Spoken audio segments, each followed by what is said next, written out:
Aspirants आज बात करेंगे सबसे इंपॉर्टेंट टॉपिक के बारे में, जहां पे जेईई कट ऑफ कितनी रहने वाली है एग्जामिनेशंस की, उस पे पूरी चर्चा करेंगे। जैसा कि आपको पता है, हम लोग का एग्जाम था, अप्रैल का एग्जाम अभी जस्ट कंक्लूड हुआ है। 2 तारीख को एग्जाम था, 4 तारीख को एग्जाम था, 5, 6 और 8 तारीख को एग्जाम्स थे। ठीक है, तो इन अप्रैल एग्जाम्स में बेसिकली क्या हुआ कि हम लोग ने देखा कि कहीं ना कहीं टोटल अच्छे खासे बच्चे बैठे थे। ठीक है, लाखों में उनकी संख्या थी। तो उसके कारण जेईई कट ऑफ क्या बनेगा, ईच कैटेगरी के कारण, जनरल हो, ईडब्ल्यूएस हो, ओबीसी हो, शेड्यूल कास्ट, शेड्यूल ट्राइब, ठीक है, cut off percentile as well as cut off marks क्या रहेगी। एनआईटी एडमिशन पे भी बात करेंगे क्या होगा उस पे, तो उसमें आपका सेफ स्कोर कितना लाना होगा। तो जल्दी से वीडियो को लास्ट तक लाइक करो, ठीक है, अब अपने दोस्तों में शेयर करो और चैनल को अभी के अभी सब्सक्राइब करो, ताकि आप तक सारी इंफॉर्मेशन मिले और जरूरी टाइम पे मिले। ठीक है, समझ में आ रहा है। तो इसमें अपना क्या है कि आपका सेफ स्कोर और रैंक के बारे में डिस्कशन होगा। ठीक है, तो वीडियो स्टार्ट करते हैं। तो सबसे पहले मैं आप लोग को सबसे इंपॉर्टेंट चीज दिखाऊंगा कि कट ऑफ परसेंटाइल क्या रहने वाली है। देखो 2025 में कहीं ना कहीं आप देखोगे तो 13.5 लाख प्लस बच्चे बैठे थे, है ना, 13.5 लाख 14.5 लाख समथिंग बच्चे बैठे थे, तो इसको 14 प्लस मान लो। अभी 2026 में क्या है कि ये नंबर 15.5 लाख प्लस है। समझ में आ रहा है, मतलब इतने बच्चे बैठे हैं, जो उनका रजिस्ट्रेशन हुआ है उसमें जितना अपीयरिंग होगा वो तो फाइनल डेटा आएगा रिजल्ट के समय। तो इसमें क्या हो रहा है कि जो बच्चे की संख्या है वो बढ़ रही है थोड़ी सी। ठीक है, इस कारण क्या है कि जी एडवांस में तो 2.5 लाख बच्चे ही आने हैं, ठीक है, जिसको हम लोग कट ऑफ बोलते हैं। तो ये चेंज नहीं हो रहा है। इसका मतलब क्या है कि जो परसेंटाइल होगा उसमें इंक्रीज आ जाएगा। मतलब कट ऑफ की बात करें तो कहीं ना कहीं परसेंटाइल के मामले में पिछले बार 93.1 था, थोड़ा सा इंक्रीज करेगा 93.5 से 94, ये इस बार का एक्सपेक्टेड ट्रेंड है। समझ में आ रहा है।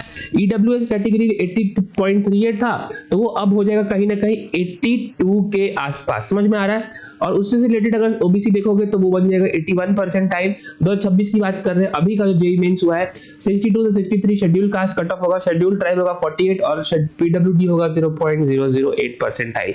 इसके ऊपर आ रहा है, इसके अच्छा परसेंटाइल आ रहा है, इसका मतलब आपका जो कट ऑफ है वो क्लियर हो जाएगा, जेईई एडवांस में बैठने के लिए एलिजिबल हो जाओगे। ठीक है, ये पहला डेटा है। सेकंड डेटा ये देखो, सेकेंड डेटा, इस डेटा में आप लोग को कहीं ना कहीं दिख सकता है कि डे 1 से डे 2 डे 3 डे 4 डे 5 मतलब 5 दिन के 10 शिफ्ट में जो परसेंटाइल रही है जनवरी में, ठीक है, उसका हम लोग डिस्कशन कर रहे हैं। और ध्यान से देखो, ये बहुत इंपॉर्टेंट डेटा है। इसमें कहीं ना कहीं हम लोग को दिख रहा है कि 99 परसेंटाइल पे सबसे ज्यादा 171 मार्क्स भी लाना पड़ रहा है और 156 मार्क्स भी लाना पड़ रहा है। मतलब आप लोग डे 1 पे शिफ्ट 1 देखोगे तो 168 मार्क्स पे हुआ है, शिफ्ट 2 देखोगे तो 171 मार्क्स पे 99 परसेंटाइल आया है, डे 2 में शिफ्ट 1 में 159 पे आया है, डे 2 S2 पे 156 पे आया है।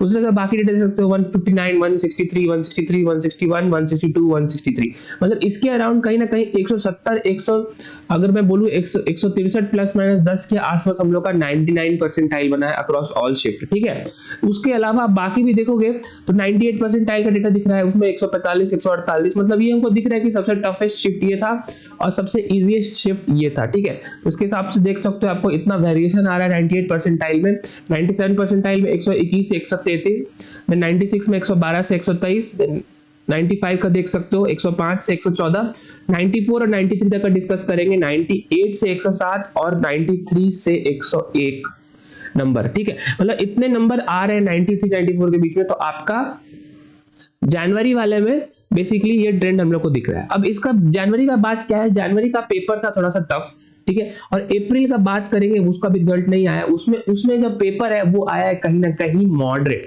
ठीक है, मॉडरेट पेपर है। मॉडरेट मतलब टफर से अगर मॉडरेट जाओगे तो कहीं ना कहीं आपको 10 से 15 से 10 से 20 मार्क्स का एडिशन करना पड़ेगा। समझ में आ रहा है, 10 से 20 मार्क्स का एडिशन करना पड़ेगा। मान लो इजी पेपर हो रहा है तो आपको 20 मार्क्स ऐड करना होगा सेम परसेंटाइल लाने के लिए। अगर आप लोग का हार्ड पेपर हो रहा है, मीडियम पेपर हो रहा है, तो आपको 10 मार्क्स ऐड करना होगा उस दिन के लिए 99 परसेंटाइल लाने के लिए। ठीक है, तो उसके कारण क्या बनता है, अगर मैं इसको बाकी सारे डेटा को हटा दूं, आप लोग को फोकस कराऊं इस डेटा पे, ठीक है, तो कहीं ना कहीं मुझे ये दिख रहा है कि 171 में अगर मैं 10 जोड़ता हूं या 10-15 मार्क्स जोड़ता हूं, ठीक है, 171 में 10-15 जोड़ेंगे तो 180 से 185 तक आएगा। तो मतलब यही हम लोग का इस बार एक्सपेक्टेड 99 परसेंटाइल का मार्क्स है। ठीक है, क्योंकि सारे पेपर कहीं ना कहीं मॉडरेट रहे हैं।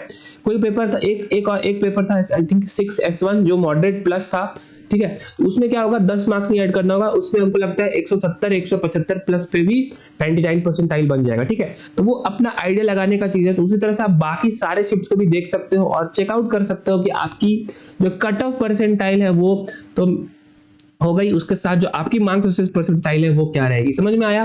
तो ये डिस्कशन था about all this regarding this. तो आप 90 परसेंटाइल भी देख सकते हो, तो कहीं ना कहीं 85 से 82 से 85 के बीच में लाइक कर रहा है। तो इस बार सिंस पेपर थोड़ा मॉडरेट था, आसान था, तो आपको 5-10 मार्क्स ऐड करना होगा क्योंकि लोअर मार्क्स पे। तो 90 से 95 या 100 के आसपास अगर आप लोग का मार्क्स आ रहा है तो उस पर आपका 90 परसेंटाइल बन जाएगा, ठीक है। समझ में आया? ये हम लोग का डिस्कशन था अबाउट ऑल। उसके बाद हम लोग बात करेंगे नेक्स्ट में कि जो हम लोग का एनआईटी के लिए सेफ स्कोर क्या रहने वाला है। तो वो ध्यान से देखो, एनआईटी ट्रिपल आईटी सीट के लिए मैं बात करूंगा सारे कैटेगरीज की, जो कि बहुत इंपॉर्टेंट पॉइंट है। 140 से 150 मार्क्स से ऊपर आ रहा है, इसका मतलब आप लोग का एनआईटी सेफ है, एनआईटी मिल जाएगा। समझ में आ रहा है? 100 अगर 300 मार्क्स का हम लोग का पेपर होता है जिसमें हम लोग 75 क्वेश्चन होते हैं, हर क्वेश्चन +4 और -1 का होता है। सही किए तो 4 नंबर मिलेंगे, गलत किया तो -1 मिलेंगे। तो अगर आप लोग जनरल हो तो 150 मान के चलो, मतलब आधा मार्क्स आप लोग को लाना ही पड़ेगा, ठीक है। जितना, और एक बात और ध्यान रखो, जितना अच्छा ज्यादा मार्क्स होगा उतना बढ़िया कॉलेज होगा, ठीक है। जितना बढ़िया मार्क्स उतना बढ़िया कॉलेज सीट, ठीक है। तो लेकिन कट ऑफ यहाँ पे आप लोग को एनआईटी मिल जाएगी। उसके बाद बात करते हैं नेक्स्ट कैटेगरी की, ओबीसी ईडब्ल्यूएस साथ में। तो इन लोग का रिजर्वेशन कहीं ना कहीं थोड़ा बहुत सिमिलर होता है। तो आपको 130 से 135 के ऊपर मार्क्स आ रहा है, टोटल 300 मार्क्स में, तो आपका यहाँ पे एनआईटी ट्रिपल आईटी के चांसेस बहुत हाई है, ठीक है। मिल जाएगा एनआईटी ट्रिपल आईटी।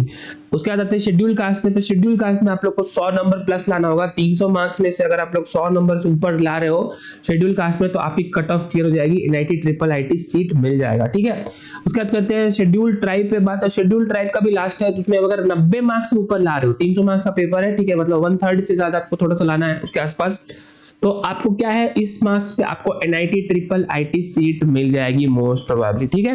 तो that's it guys, thanks for watching. I think this is the end. आप लोग को बहुत ये इन्फॉर्मेशन मैंने दिया है, प्रोवाइड किया है। अभी भी अगर कोई डाउट है तो जल्दी से कमेंट सेक्शन करो और मुझे बताओ आप लोग का पेपर कैसा गया। और ये टारगेटेड था जेईई मेन अप्रैल 2026 के लिए, कुछ ही समय पहले इसका एग्जाम खत्म हुआ है, ठीक है। उसी के लिए एनआईटी की क्या सेफ स्कोर रहेगी, that's it in the video. Alright, जय हिंद, धन्यवाद।